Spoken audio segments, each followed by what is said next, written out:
Kalau kita membeli sebuah properti tentu berbeda dengan kita membeli barang-barang lain biasa.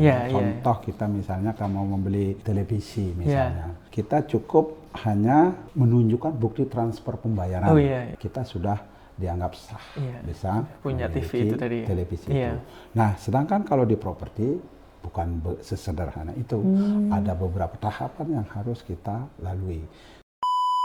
Nah, tiba-tiba setelah kita melakukan transaksi, ternyata ini sertifikat yang palsu. Ternyata ada sertifikat lain atas nama orang lain yang terdaftar di BPN di lokasi yang sama. Nah,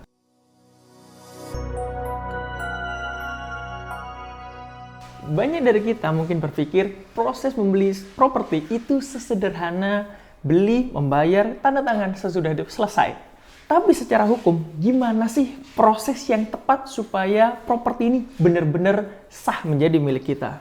Dan kenapa legalitas ini penting banget nih untuk dipahami, apalagi buat kamu yang ingin investasi atau sekedar beli rumah untuk ditinggali. Nah, di episode kali ini kita akan membahas beberapa urgensi tentang legalitas properti ini. Mulai dari prosedurnya bagaimana, kemudian tahap-tahapannya, dokumen apa saja sih yang harus disiapkan, serta risiko terburuk mana apabila prosedur-prosedur ini tadi tidak dilaksanakan dengan tepat. Nah, sekarang saya tidak sendiri. Kita sekarang ditemani bersama dengan Pak Wayan. Pak Wayan, apa kabar hari ini? Baik, Pak Wayan. Terima kasih. Terima kasih Pak Wayan untuk hadirnya. Ini Pak Wayan, sebelum saya membahas lebih dalam nih Pak, menurut Pak Wayan seberapa besar nih atau seberapa penting sih kita harus memahami tentang legalitas properti ini sebelum kita melaksanakan investasi properti itu tadi Bapak? Ya, legalitas itu adalah merupakan sesuatu yang penting ketika kita memiliki properti. Karena legalitas itu adalah merupakan fondasi. Dengan adanya legalitas, itu akan menunjukkan bahwa kita itu memang benar-benar pemilik yang sah. Nah, tentu hal ini harus dibuktikan dengan adanya AJB atau akte jual beli. Nah, dengan adanya akte jual beli, kemudian bisa didaftar di balik nama pada sertifikat dan kemudian diregisterkan atau didaftarkan di BPN. Nah, jadi dengan adanya legalitas itu, kalau kita mempunyai sebuah properti, jadi bisa mempengaruhi akan penghasilan.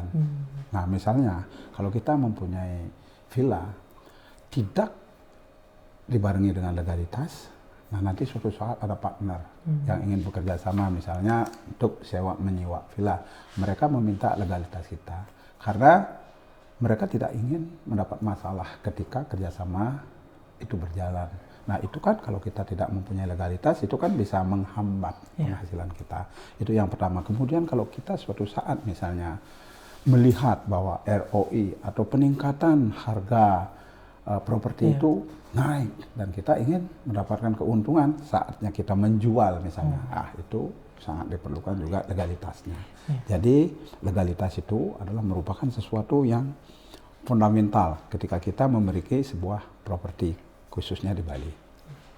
Wah, ini berarti nggak hanya tentang sekedar beli hunian atau villanya saja Pak ya, nggak hanya beli propertinya, tapi memang benar-benar kita harus tahu nih hak kepemilikan kita bagaimana berarti Pak ya? Ya, nah kita harus memang benar-benar memastikan bahwa kita itu benar-benar pemilik yang sah dari sebuah properti. Gitu. Wah, ini menarik nih Pak Wayan. Berarti, ini Pak, selanjutnya terkait apa aja nih berarti yang harus kita pahami dalam legalitas ini tadi Pak? Ya, yang pertama yaitu kita harus mengetahui yaitu jenis sertifikat. Karena sertifikat itu kan ada dua. Yang pertama SHM, sertifikat hak milik. Yang kedua SHGB. Kita harus memahami kedua jenis sertifikat ini.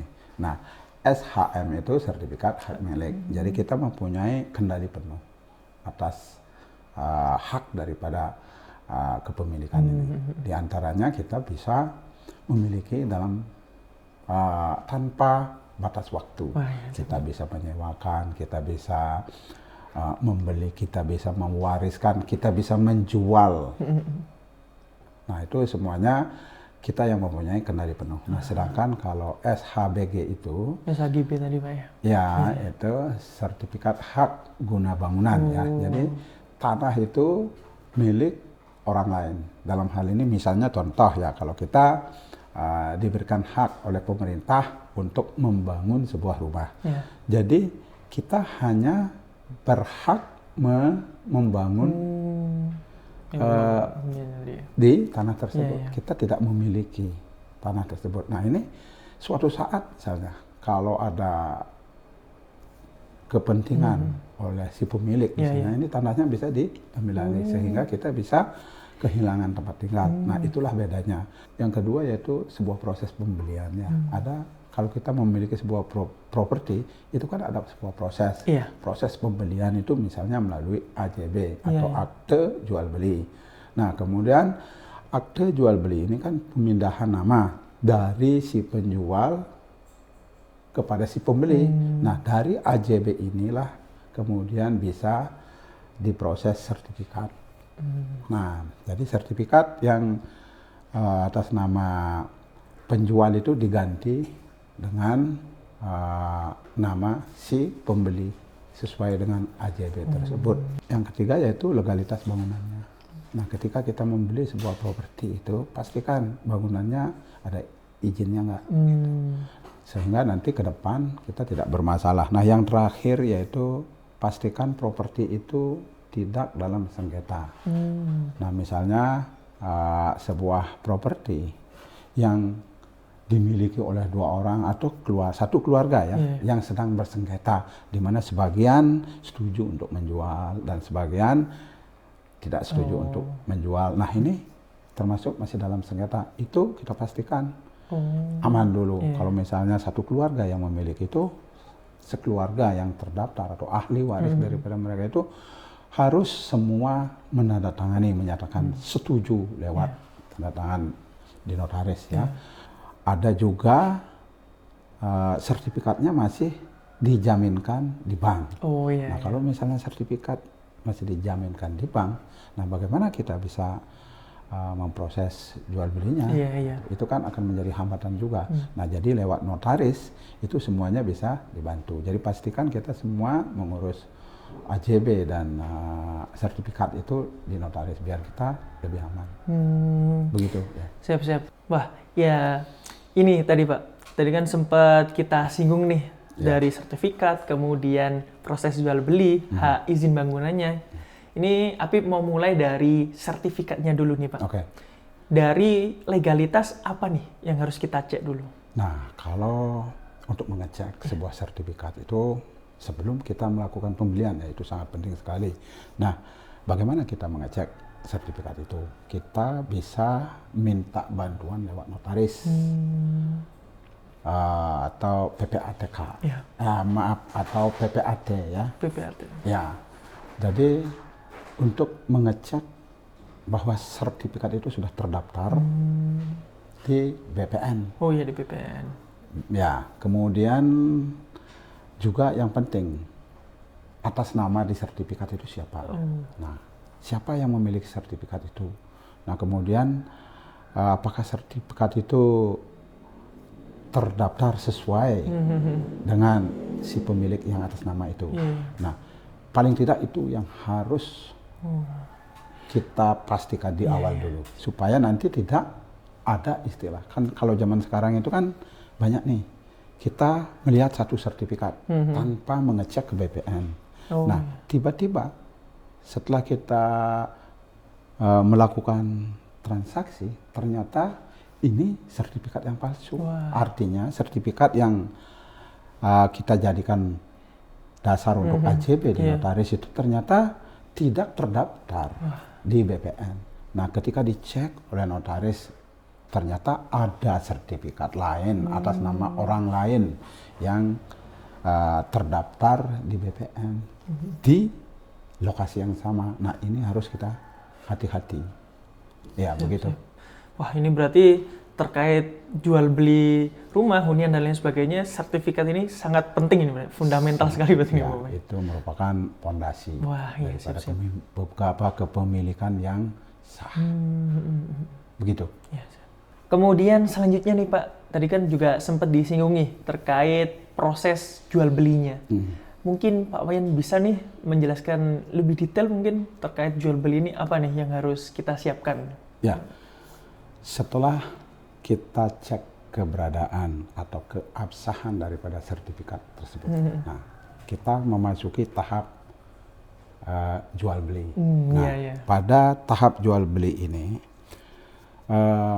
kalau kita membeli sebuah properti tentu berbeda dengan kita membeli barang-barang lain biasa.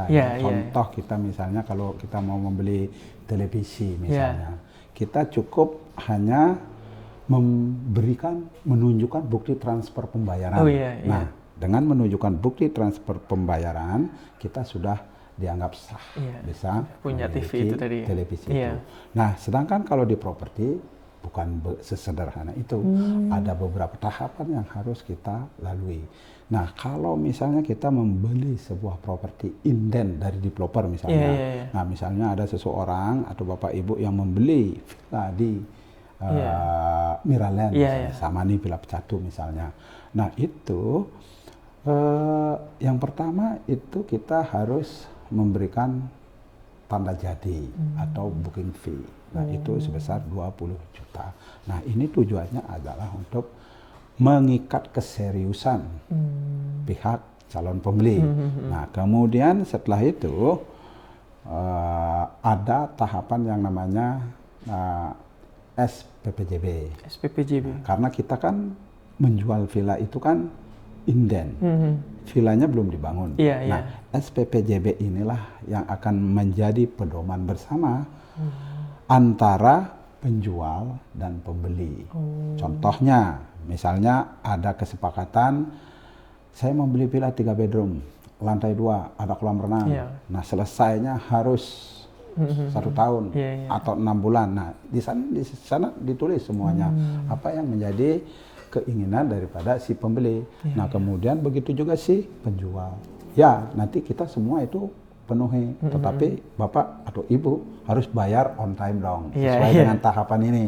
Nah, itu saja sebenarnya kesepakatan dalam SPPJB. Nah, setelah itu dibuat, nah bersamaan dengan itu, progres pembangunan itu sudah selesai, barulah AJB. Nah, ini bangunan sudah ready, pembayaran juga sudah lunas. Atau tinggal melunasi lagi, misalnya lagi 10%.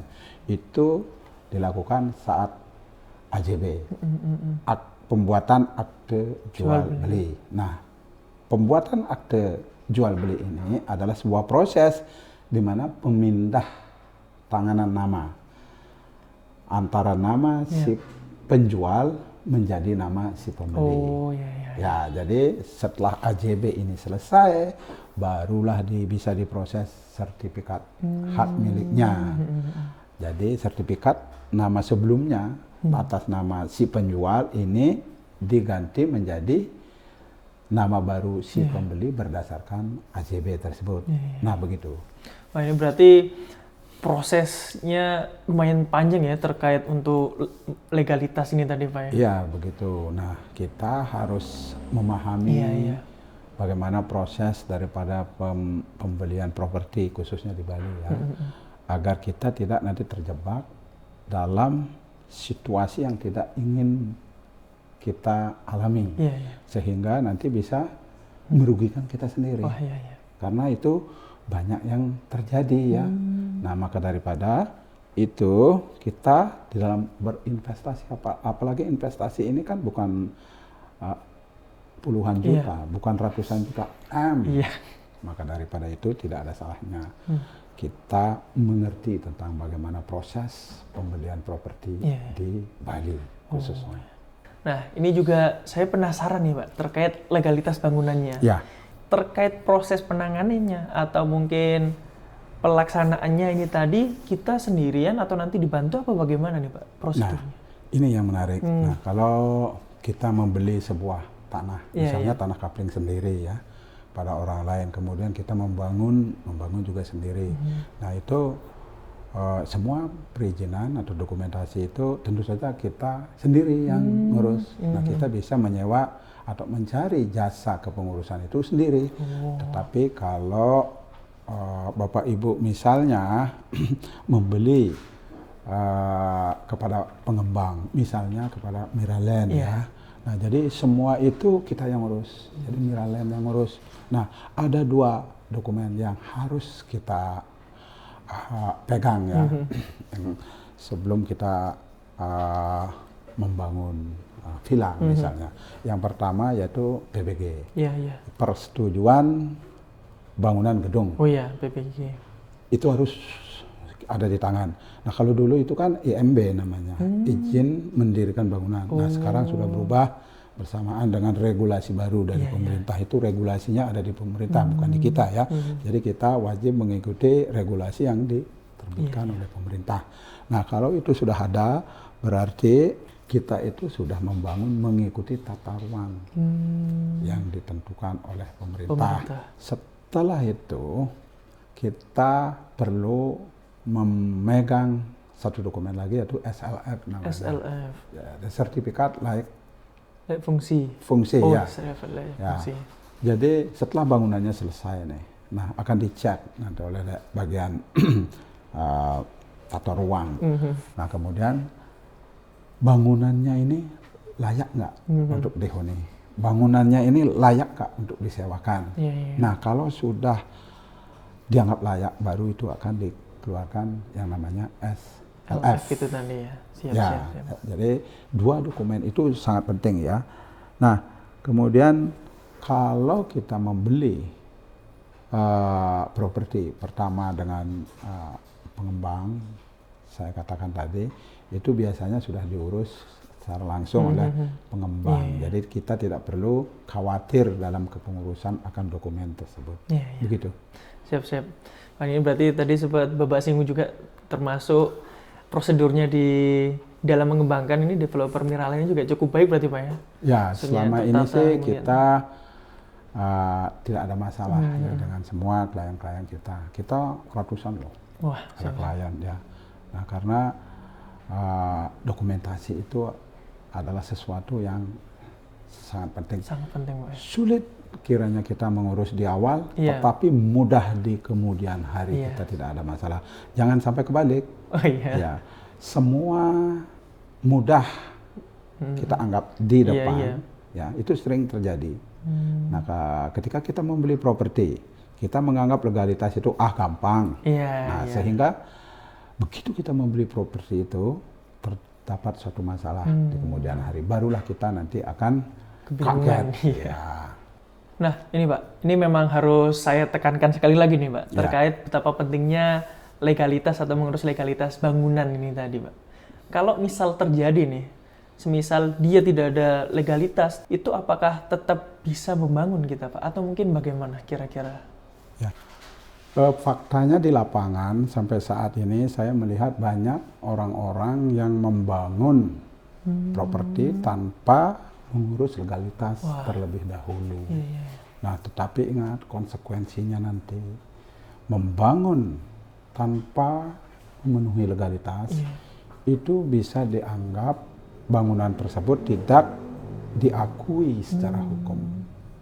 Nah, kemudian kenapa legalitas bangunan itu sangat penting?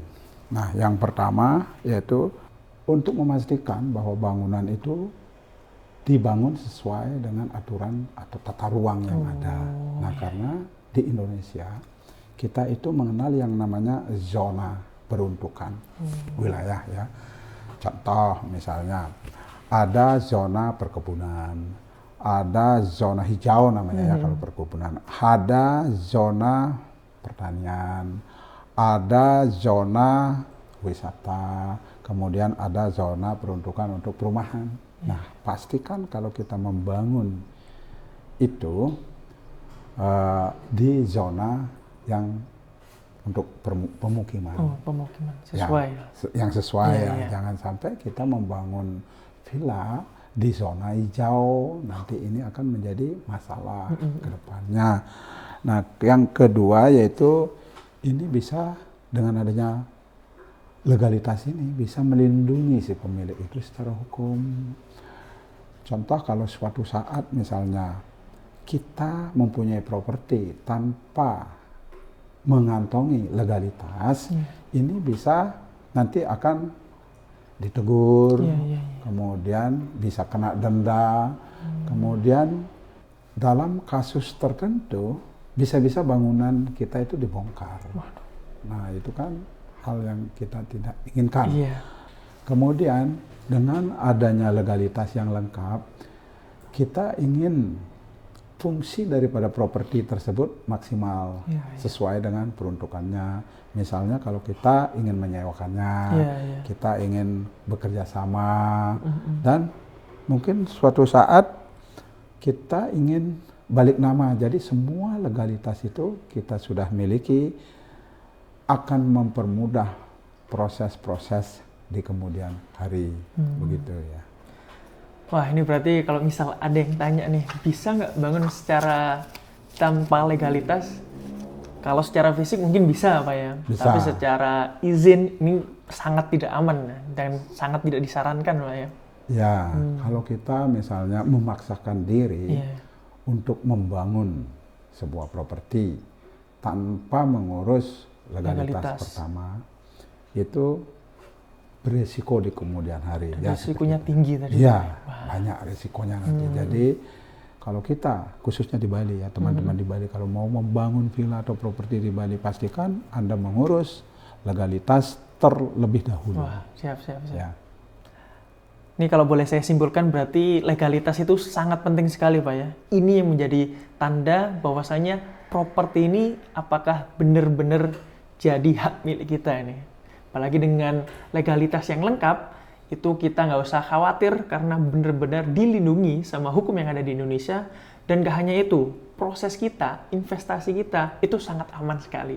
Entah mau investasi lebih panjang, kemudian bisa jual beli lagi juga bisa Pak ya. Karena memang hak miliknya sudah jadi milik kita juga. Kita mempunyai hak penuh. Wah, sudah punya hak penuh itu tadi.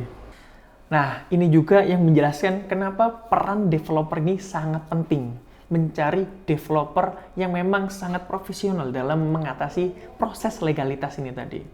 Apalagi di daerah Bali nih, katakan Miralin Property, di mana memang secara historis Miralin ini benar-benar sangat profesional dalam mengerjakan proses legalitas hukumnya. Dari awal sampai nantinya para klien atau pembeli itu bisa mendapatkan fasilitas atau hunian yang nyaman.